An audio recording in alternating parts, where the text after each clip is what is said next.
बिस्मिल्लाह कहते हैं। बिस्मिल्लाहिर्रहमानिर्रहीम। रब्बि इश्रह ली सदरी व यस्सिर ली अमरी वाहलुल उक़दतम मिन लिसानी यफ़क़हू क़ौली।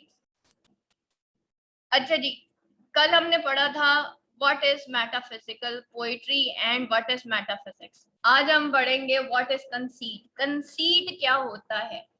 कंसीट उस एक्सटेंडेड इमेज को कहते हैं जो कि एक मेटाफिजिकल पोइट्री के अंदर यूज होता है, जो कि एक फार फेज इमेज होता है जिसके अंदर एक पूरी कायनात बसी हुई होती है, जिसके अंदर एक पूरी स्टोरी जो है वो एनक्लोज हुई हुई होती है। उसको हम कहते हैं use of conceit, use of far fetched image, use of extended metaphor. ठीक है, इसको एक्चुअली हम कहते हैं conceit. As a literary device a conceit uses an extended metaphor. Metaphor भी बेसिकली बेटा एक इमेज होता है। मेटाफर भी इमेज है, सिमिली भी इमेज है। जो सिंबॉलिक सिंबल के तौर पे यूज होता है वो भी एक इमेज है। ठीक है, और इन्हीं की टर्म्स थोड़ी डिफरेंट है। ठीक है, अगर वो मेटाफोरिकली दो ऑपोजिट चीजें हैं और उनके ट्रेड्स आपस में कंपेयर किए जाते हैं, हम उसको कहते हैं ये मेटाफर है। दो ऑपोजिट चीजें हों और उनके ट्रेड सिमिलर हो जाए। जैसे चांद जमीन पे उतर आया तो हमें खूबसूरत औरत को क्या कह रहे हैं कि वो चांद है, वो मेटाफर है। चांद को हमने मेटाफोरिकली यूज किया कि चांद जमीन पे। चांद कौन है? चांद एक खूबसूरत लड़की है। ठीक है, तो a conceit uses an extended image। तो as a literary device conceit जो है वो एक्सटेंडेड मेटाफर यूज करता है compares to very dissimilar thing. मैंने आपको पहले ही कह दिया था कि मेटाफर कहते ही comparison of two dissimilar things होती हैं, दो डिफरेंट ऑब्जेक्ट्स होती हैं। ठीक है, हम कहें ना ही इज अ फॉक्स। ठीक है, he is cunning as a fox. ठीक है, as a fox is simile, but he is a fox यानी कि वो बहुत कनिंग है भाई, वो फॉक्स है। फॉक्स और इंसान दोनों ऑपोजिट चीजें हैं। फॉक्स एक जानवर है, इंसान इंसान है, ह्यूमन बीइंग है।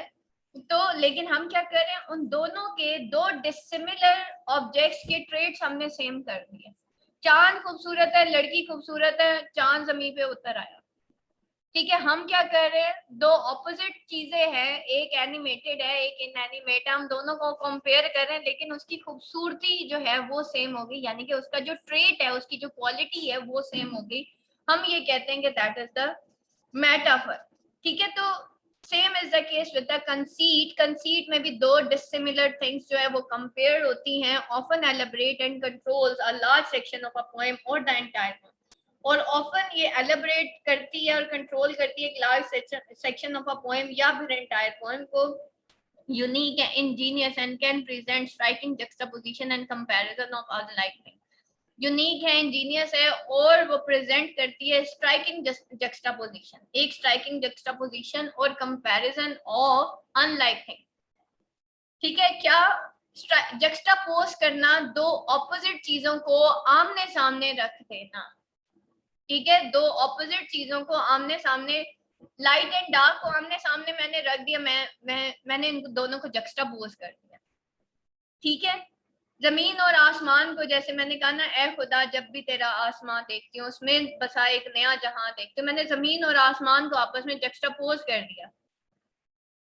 दो यूनिवर्स को मैंने दो जैसे कहना चाहिए आलमों को, दो आलम, एक जहां ये है और दो जहानों को मैंने आपस में कंपेयर कर दिया, मैंने इनको जक्सटापोज कर दिया, मैंने इनको आमने सामने रख दिया।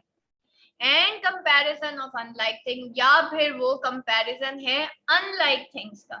कल वो एक स्टूडेंट पूछ रही थी कि ma'am metaphysical poetry is the conceit. मैंने कहा था नहीं, conceit is used in metaphysical poetry। तो conceit बेसिकली juxtaposition है दो opposite objects का। ये इन शॉर्ट याद रखिएगा, metaphysical poetry is the comparison of दो जहान, एक अंदर का जहान और एक बाहर का जहान। ठीक है, एक आपकी सोल है, आपकी स्पिरिचुअल वर्ल्ड है। जैसे मैंने कहा कि परवीन शाकिर का ही चलें शेयर ले लेते हैं कि ए खुदा जब भी तेरा आसमां देखती हूँ उसमें बसा एक नया जहां देखती हूँ। उसमें हम क्या, परवीन शाकिर क्या कह रही हैं, वो अपने जहां को किसके साथ जक्सटापोज कर रही हैं, उस आसमान के साथ कंपैरिजन कर रही हैं कि एक मेरा जहान है जिसमें मैं रहती हूँ, वो भी एक जहान है, लेकिन जो तेरा जहान है वो एक डिफरेंट जहान है, और उसमें वो एक डिफरेंट ही जहान है, और उस जहान की खूबसूरती और शान की वो बात करती है। ठीक है, 7 आसमान है ना, हर जहां की एक नई दास्तान है। सही। अच्छा जी, आगे चलते हैं। अच्छा, उसके बाद जो है changes in the definition of conceit. अब देखिए, जब एक टर्म आती है ना, लाइक आप लोग क्यों कंफ्यूज होते हैं, मेटाफिजिक्स की बात हो जाए, कंसीट की बात हो जाए, आप सारे बैठ के कंफ्यूज हो जाते हैं, इसमें से सही वाली डेफिनेशन कौन सी है? जब भी कोई टर्म एक कॉइन होती है इंग्लिश लिटरेचर की के दौर में, या जो भी इंग्लिश लिटरेचर की फील्ड में, जॉनरा में, तो उसके लिए डिफरेंट क्रिटिक्स आते हैं, वो उसको डिफरेंट तरीके से डिफाइन करते हैं। जैसे मैंने कहा कि अब आप क्रिटिक हैं, क्रिटिकली आप अपने मतलब अगर आप अपना एक आइडिया भी पेश कर देते हैं ना, दैट इज ओके, ठीक है, लेकिन बस उससे बाहर मत निकलिएगा, पता चले कि पूछा हो मेटाफिजिकल का और आप जाके जो है लिखा है वाइट एंड सरे का कॉन्सेप्ट, ये वाला नहीं। लेकिन बहरहाल टर्मिनोलॉजी जो है, अगर एक डेफिनेशन नहीं होती किसी भी चीज की, उसकी डिफरेंट डेफिनेशन होती हैं। यहाँ पे देखें, the definition of conceit change over time, it was an especially popular literary device in Renaissance era and with the so-called metaphysical poets like John Donne। ठीक है, डेफिनेशन ऑफ कंसीट जो है वो ओवर टाइम चेंज होती रही है, और एक स्पेशली पॉपुलर लिटरेरी डिवाइस है in Renaissance era with the so called metaphysical poet like John Donne. In the beginning of Renaissance, the word conceit referred to any fanciful expression of it। शुरू में कहा जाता था कि ये शायद कोई fanciful expression है of it। Later, it gained negative connotation and was used to describe the type of over-the-top comparisons that poets of Renaissance era sometimes used to describe their loved one। Now the word has come to mean an extended metaphor of a kind popular in the Renaissance era without positive or negative connection। और अब जो है ये इसका जो meaning है वो क्या है कि ये एक एक्सटेंडेड मेटाफर है of a kind popular in the Renaissance era without positive और negative connection. Difference between metaphysical conceit and Petrarchan sonnet. ठीक है, अब हम देखते हैं पेट्रियार्चन सोनेट हमने कब पढ़ी थी, हमने वाइट एंड सरे में पढ़ी थी। पेट्रियार्चन कंसीट्स क्या होते हैं? Petrarchan conceit is named for Italian poet Petrarch and applies only to love poetry in which the beloved is compared hyperbolically to extreme experiences of the thing। ठीक है, और मेटाफिजिकल कंसीट क्या होता है? Metaphysical conceit is an imaginative leave made to compare two very unlike things that explore their similarities। ठीक है, दो unlike things को कंपेयर किया जाता है और एक्सप्लोर किया जाता है उनकी सिमिलैरिटी। अब वो अपने रिलेशनशिप को यहाँ पे जॉन डन जो है कंपेयर करता है एक कंपस के साथ। कंपस और relationship are the different things but उनके ट्रेट्स सेम है।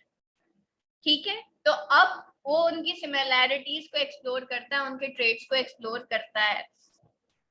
It is through these hyperbolic comparisons that poet demonstrate the blissful heights and desperate lows of being in love।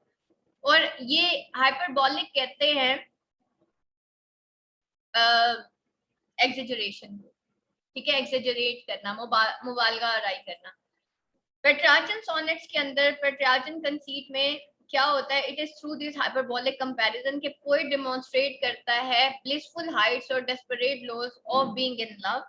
Sometimes Petrarchan conceits are example of oxymoron, as Shakespeare parodies in Romeo's insistence that his love for Rosaline is like bright smoke, cold fire, sick heat। On the other hand, metaphysical conceit क्या कहता है? Sometimes a poet can hide the real meaning of metaphor under the surface of comparison। जबकि metaphysical conceits के अंदर क्या होता है कि पोएट जो है वो हाइड कर लेता है real meaning of metaphor under the surface of comparison.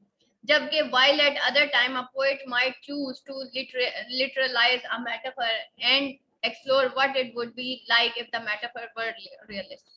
और वो जो है poet might choose to literalize a metaphor, वो literalize करता है एक metaphor को, एक image को, और एक्सप्लोर करता what it would be like if the metaphor were realistic, कि अगर ये मेटाफर रियलिस्टिक हो तो क्या हो। यानी कि मेटाफर जैसे वो मैंने आपको कहा कि गोल्ड की वो बात करता है, कंपस की वो बात करता है, सन के रेवोल्यूशन की वो बात करता है, कि अगर ये रियलिस्टिक हो जाए, यानी कि इसकी एक्चुअली रियलिटी क्या है। ठीक, आगे चलते हैं। उसके बाद कॉमन एग्जाम्पल ऑफ कंसीट क्या है। Here are some idioms example that clear conceit. Life is a bowl of cherries.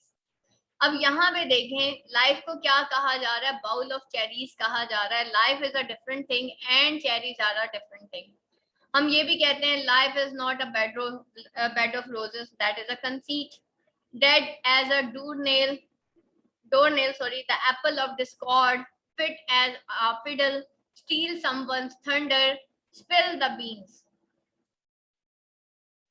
Conceit and the images of John Donne. Now let's see कि imagery और conceit ये दोनों क्या होते हैं और इन दोनों में आपस में क्या एक कनेक्शन है। imagery क्या होती है? Imagery is basically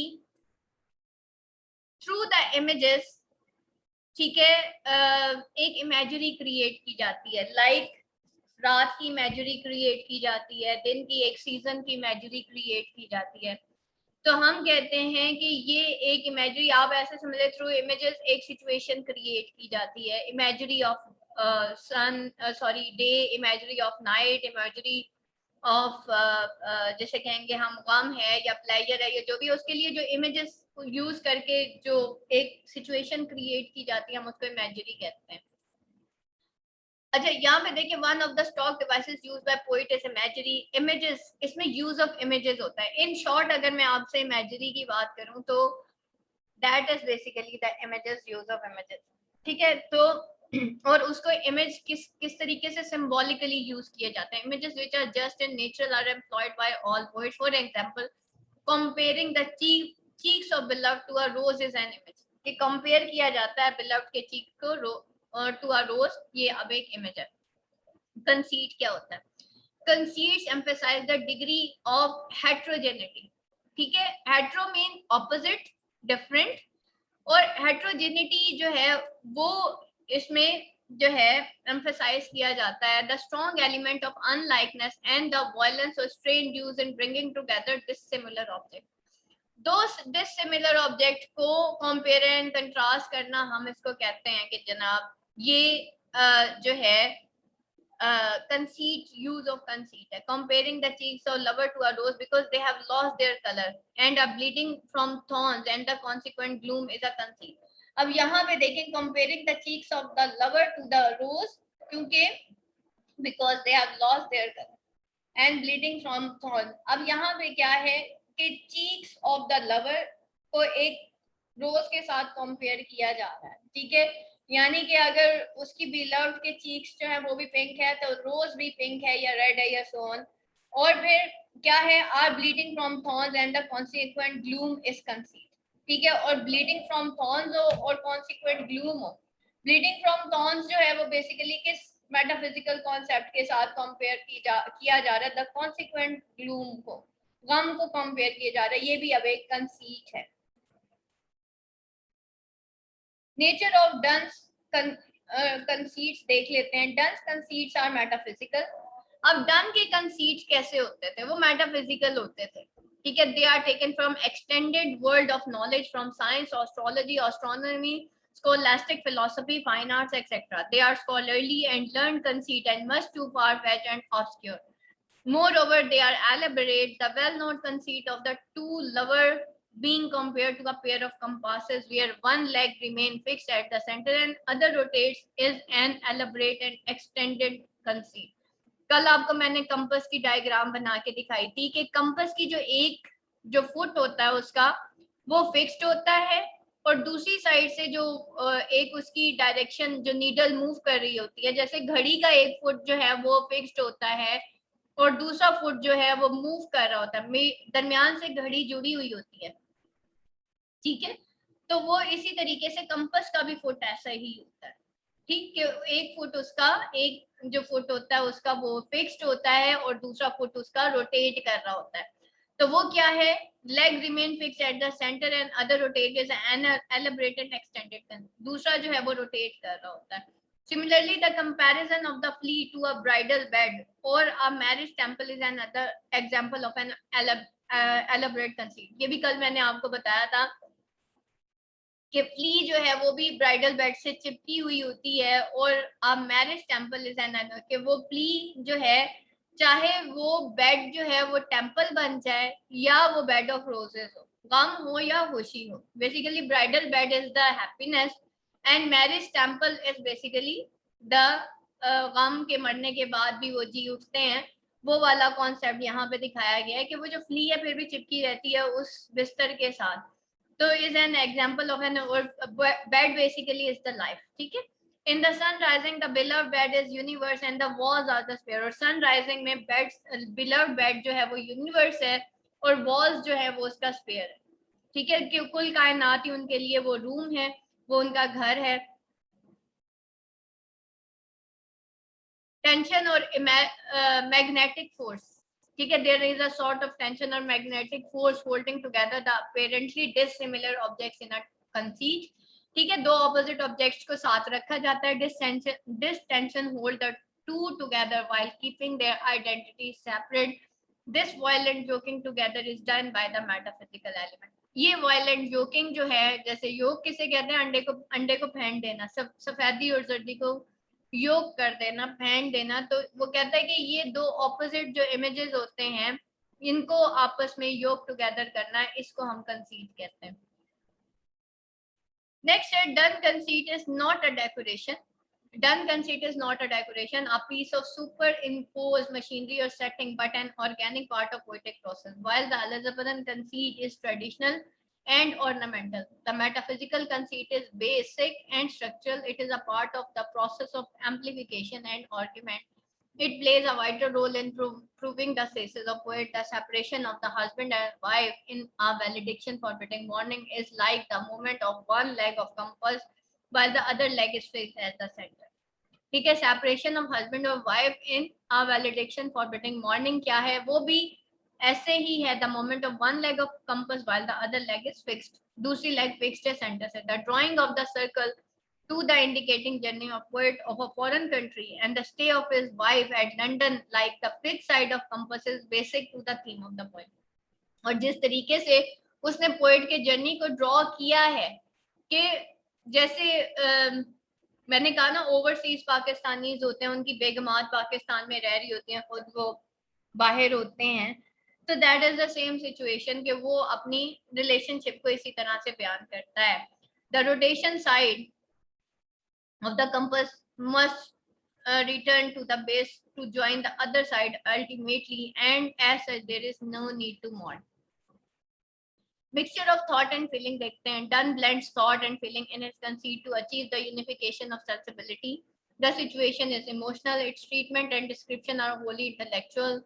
Mark the description of cheeks of beloved in the second anniversary, her sure and eloquent blood spoke in her cheeks and so distinctly broad that one might almost say her body thought। Here the body, a physical thing, is connected with the thought।